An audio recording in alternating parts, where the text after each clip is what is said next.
تیسرے عنوان کی طرف چلتا ہوں. میرا تیسرا عنوان یہ تھا کہ موسیقی روح کی غذا ہے. عام آدمی سے آپ یہ سنیں گے کہ موسیقی کیسے ممنوع اور حرام ہو سکتی ہے جبکہ موسیقی روح کی غذا ہے. ہم ان لوگوں کے اس مقولے کا، اس بات کا جائزہ لیتے ہیں آیا حقیقتاً موسیقی روح کی غذا ہے؟ اگر روح کی غذا ہوگی تو ہم بھی اس کو اختیار کر لیں گے، اور اگر یہ روح کی غذا نہیں ہے تو پھر ہم اسے چھوڑ دیں گے. تو اب ہم اس بات کا جائزہ لیتے ہیں کہ آیا حقیقت میں موسیقی روح کی غذا ہے کہ نہیں ہے.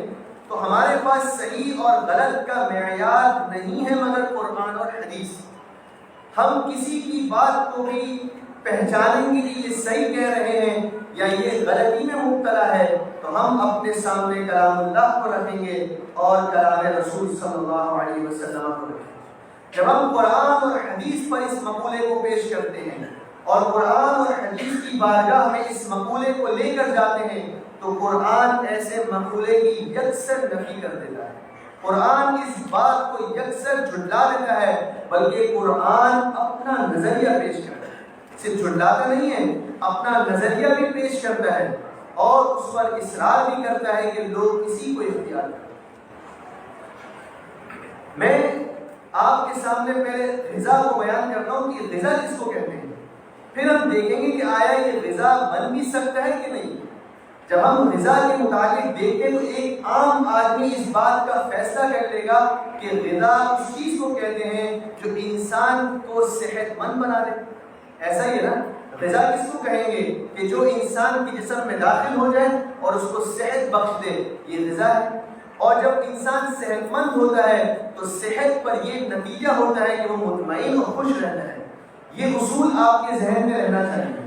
وہ اصول میں پھر دوہرا دیتا ہوں. وہ اصول یہ ہے کہ غذا اس چیز کو کہتے ہیں جو انسان کے پیٹ میں داخل ہو کر اس کو صحت دیتی ہو اور صحت کا نتیجہ یہ ہو کہ پھر وہ مطمئن بھی رہتا ہو.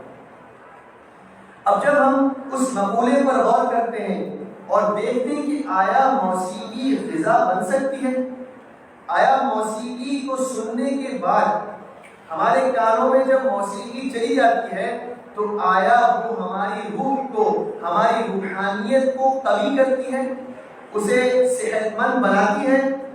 تو اگر آپ خود مشاہدہ کریں اور آبزرو کریں ان لوگوں کو جو گانا سنتے ہیں اور موسیقی میں مبتلا ہیں تو آپ ان کی روحانیت کو، آپ ان کی روح کو ہرگز قوی نہیں پائیں گے. آپ دیکھیں گے کہ ان کی روحانیت انتہا درجے کی کمزور، ضعیف، ناتواں ہے. اگر ان کی روحانیت پختہ ہوتی، صحت مند ہوتی تو وہ آپ کو صف اول کے نمازی نظر آتے، وہ آپ کو دین کے متعلق جذبہ رکھتے ہوئے نظر آتے، وہ قرآن کی تلاوت کے شائق اور مشتاق شوقین نظر آتے. جبکہ مشاہدہ اس کے برخلاف ہے. جو گانے میں مبتلا ہوگا اس کا دل نماز میں نہیں لگ سکتا، جو گانا سنتا ہوگا اس کا دل تلاوت میں نہیں لگ سکتا. یہ اللہ کے قانون اور اس کی سنت کے خلاف ہے.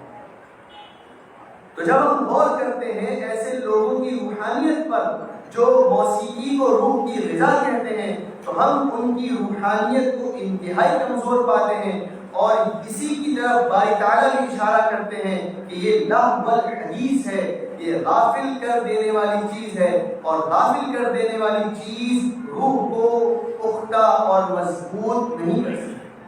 یہی وجہ ہے کہ حضور علیہ السلام گانے کو، گانا سننے والے کو منافق کے ساتھ تشبیہ دیتے ہیں، اور منافق کی روحانیت ہرگز کمزور نہیں ہوتی کیونکہ اس کی تعلیم میں بیان کر چکا وَلَا يَذْكُرُونَ اللَّهَ إِلَّا قَلِيلًا کہ وہ اللہ کو بہت کم یاد کرتے ہیں، اور جس کی روحانیت پختہ ہوتی ہے وہ اللہ کو بہت یاد کرتا ہے، وہ اللہ کو کثرت سے یاد کرنے والا ہے. تو ہمیں اس بات سے سمجھ میں آ جاتا ہے کہ موسیقی روح کی غذا نہیں بن سکتی کیونکہ موسیقی سننے والوں کی روح بہت کمزور ہوتی ہے، ان کی روحانیت انتہائی درجے کی ضعف میں مبتلا ہوتی ہے.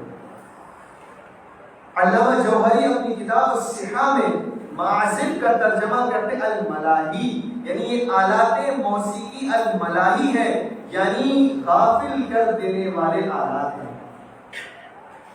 تو ہمیں اس بات سے بخوبی معلوم ہو گیا کہ یہ مقولہ انتہائی درجے میں غلط اور باطل ہے۔ ہاں اتنی بات ضرور کہی جا سکتی ہے کہ گانا سننے سے لذت حاصل ہوتی ہے، سرور اور فرحت ملتی ہے۔ اس بات کو تسلیم کیا جا سکتا ہے کہ ایک گانا سننے والا یہ کہے کہ مجھے گانا سننے سے سرور ملتا ہے، فرحت ملتی ہے، راحت ملتی ہے، لطف آتا ہے، میں لذت میں مبتلا ہوتا ہوں، تو آپ کی بات قابل قبول ہے۔ لیکن آپ سے سوال یہ ہے کہ ہر وہ چیز جو لذت بخشی ہو کیا اس کو جائز قرار دیا جا سکتا ہے؟ اگر آپ نشے کرنے والے سے پوچھیں کہ تم نشہ کیوں کرتے ہو، تو وہ نشے کو اپنی غذا نہیں بتائے گا، وہ نشے کے متعلق کہے گا کہ مجھے اس سے لذت حاصل ہوئی، بہت مزہ آتا ہے، میں دنیا سے بیگانہ ہو جاتا ہوں، مجھے پتہ ہی نہیں چلتا آس پاس کیا ہو رہا ہے، اتنا سرور مجھے حاصل ہوتا ہے کہ میں آسمانوں کے سفر کر رہا ہوں۔ آپ معلوم کر لیں، جو نشے میں مبتلا ہیں، جو ایڈکٹڈ ٹو ڈرگز ہیں، وہ آپ کو یہی بات کہیں گے کہ ہمیں اس میں لذت حاصل ہوتی ہے۔ تو اگر یہ بات تسلیم کر لی جائے ان لوگوں کی کہ ہمیں گانوں سے لذت ملتی ہے، تو پھر کیا نشے کو جائز قرار دے دیں؟ کیونکہ اگر لذت والی ہر چیز جائز ہوتی تو پھر نشے اور شراب کو بھی جائز قرار دے دینا چاہیے تھا، لیکن ایسا نہیں ہے۔ تو معلوم ہوا اگر گانے سے لذت مل رہی ہے تو ہرگز اسے جائز قرار نہیں دیا جا سکتا۔ میں آپ کی توجہ قرآن کی طرف مبذول کروں گا اور ایک اصول آپ کے سامنے اور آپ کی خدمت میں رکھوں گا۔ باری تعالیٰ فرماتے ہیں یسألونک عن الخمر والمیسر قل فیہما اثم کبیر ومنافع للناس واثمہما اکبر من نفعہما۔ یہ لوگ آپ سے شراب اور موسیقی کے متعلق سوال کرتے ہیں، آپ ان سے کہہ دیجئے کہ ان دونوں میں بہت گناہ ہے، ومنافع للناس، لیکن شراب اور جوئے کے اندر لوگوں کے لیے نفع بھی ہے، وَإِثْمُهُمَا أَكْبَرُ مِن نَفْعِهِمَا، لیکن یاد رکھو اس کا گناہ اس کے نفع سے بڑھا ہوا ہے۔ شراب کے اندر منافع ہوں گے، نفع ہوگا، جوئے کے اندر نفع ہوگا، لیکن اس کا گناہ اس کے نفع سے بڑھا ہوا ہے۔ اور اس سے ایک اصول ہمیں سمجھ میں آ جاتا ہے، ہر وہ چیز جو کچھ نفع بھی اپنے اندر رکھتی ہو لیکن اس کا نقصان، اس کا گناہ اس کے نفع سے بڑھا ہوا ہو، تو پھر اس کے بارے میں یہ حکم ہوگا انما الخمر والمیسر والانصاب والازلام رجس من عمل الشیطان فاجتنبوہ۔ شراب کو اللہ نے شیطان کا عمل قرار دیا، حالانکہ ابھی اللہ نے اس آیت میں ذکر کیا ومنافع للناس، شراب کے اندر لوگوں کے لیے کچھ نفع بھی ہے، لیکن نفع کے ہونے کے باوجود باری تعالیٰ کہتے ہیں رجس من عمل الشیطان فاجتنبوہ، یہ شیطانی عمل ہے، اس سے باز آ جائے۔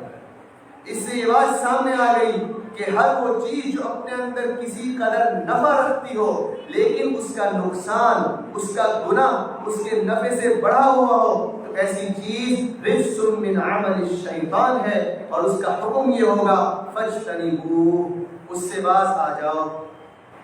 تو ہر وہ چیز جو اپنے نفع رکھتی ہو اسے جائز قرار ہرگز نہیں دیا جا سکتا۔ شاید کسی کے من میں اور دل میں یہ سوال آ جائے کہ جب موسیقی روح کی غذا بننے کی صلاحیت نہیں رکھتی تو پھر روح کی غذا کچھ تو ہونی چاہیے۔ تو میں آپ کو بتاتا ہوں کہ روح کی غذا کیا ہے۔ اس سے پہلے میں بطور تمہید آپ کے سامنے ایک بات رکھتا ہوں۔ انسان دو چیزوں سے مل کر بنا ہے، ایک مٹی، ایک روح۔ باری تعالیٰ فرماتے ہیں وَمِنْ آيَاتِهِ أَنْ خَلَقَكُم مِّن تُرَابٍ، اللہ کی قدرت کی نشانیوں میں سے ہے کہ اللہ نے تمہیں مٹی سے وجود کیا۔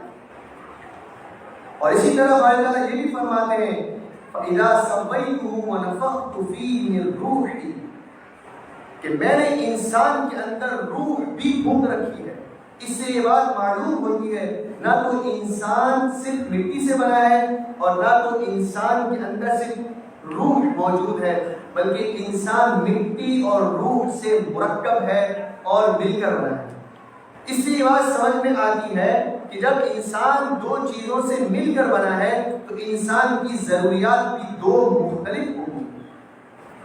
جسم کسی اور چیز کا تقاضا کرے گا اور روح کسی اور چیز کی تقاضا کرے گا۔ اب چونکہ انسان کا ظاہری جسم مٹی سے بنا ہے تو اس کی ضروریات ظاہری دنیا سے پوری ہوگی، جس کا نظام اللہ نے یوں چلایا کہ بارش کو برسایا اور اس کے ذریعے زمین سے غلہ اگایا اور مٹی سے ہمارے کھانے کا بندوبست کر دیا کہ تمہارے جسم کو جو مٹی سے بنا ہے اس کی ضروریات اس مٹی سے پوری ہوگی، اس کی ضروریات اس خارجی دنیا سے، اس ظاہر سے پوری ہوگی۔ اور روح کیا چیز ہے؟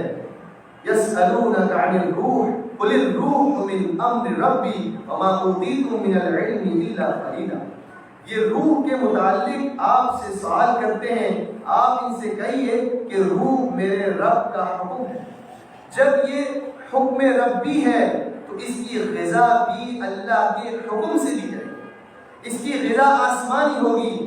جسم مٹی سے بنا ہے، اس کی ضروریات مٹی سے پوری ہوگی۔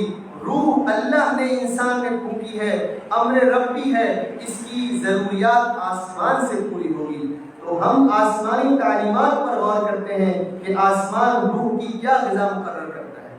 تو باری تعالیٰ فرماتے ہیں الا بذکر اللہ تطمئن القلوب، غور سے سنو کہ اللہ کے ذکر میں دلوں کا، روح کا اطمینان ہے۔ میں نے آپ کو ایک اصول ابتدا میں ذکر کیا تھا، غذا اس چیز کو کہتے ہیں جو پیٹ میں داخل ہو جائے، جو انسان کے جسم میں داخل ہو جائے اور پھر اس کو صحت دے دے، اس کو صحت مند بنا دے، اور صحت کا نتیجہ یہ ہوگا کہ پھر وہ مطمئن ہوگا، وہ اطمینان بخش زندگی گزارے گا۔ اب آپ اس اصول کی روشنی میں اس آیت پر غور کیجئے جو میں نے تلاوت کی، الا بذکر اللہ تطمئن القلوب۔ یہاں غذا کو بھی ذکر کیا اور غذا پر مرتب ہونے والے نتیجے کو بھی ذکر کیا کہ دلوں کا سکون، روح کا سکون اللہ کی یاد ہے۔ روح کی غذا موسیقی نہیں ہے، روح کی غذا ذکر اللہ ہے۔ جب انسان اللہ کا ذکر کرے گا تو وہ صحت مند ہو جائے گا۔ صحت کا نتیجہ یہ ہونا چاہیے کہ وہ مطمئن بھی ہو جائے۔ تو باری تعالیٰ کہتے ہیں الا بذکر اللہ تطمئن القلوب، جب ذکر کر لو گے تو تمہارا دل مطمئن ہو جائے گا، تمہاری روح کو اطمینان حاصل ہو جائے گا۔ اس سے یہ بات سمجھ میں آ گئی کہ موسیقی روح کی غذا بننے کی صلاحیت نہیں رکھتی، کیونکہ نہ تو وہ انسان کو صحت دیتی ہے اور نہ صحت کے نتیجے میں ملنے والا سکون اس کو فراہم کرتی ہے۔ جبکہ قرآن جو روح کی غذا بتاتا ہے تو قرآن انسان کو روح کی غذا بھی فراہم کرتا ہے اور اس کے نتیجے میں ملنے والے نتیجے کو بھی ذکر کرتا ہے کہ پھر تمہیں سکون ملے گا اور تم اطمینان بخش زندگی گزارو۔ یہی چند گزارشات کی جو مجھے آپ حضرات کے سامنے پیش کرنی تھی۔ میں علامہ اقبال علیہ رحمہ کے شعر پر اپنی بات کو ختم کرتا ہوں، اور بہت ہی عمدہ شعر علامہ اقبال علیہ رحمہ نے پیش کیا ہے اور اقوام کے عروج و زوال کو بیان کیا ہے۔ آج تجھ کو بتاؤں میں تقدیر امم کیا ہے، شمشیر و سنان اول طاؤس و رباب آخر۔ میں اسی پر اپنی بات ختم کرتا ہوں۔ وما علینا الا البلاغ المبین۔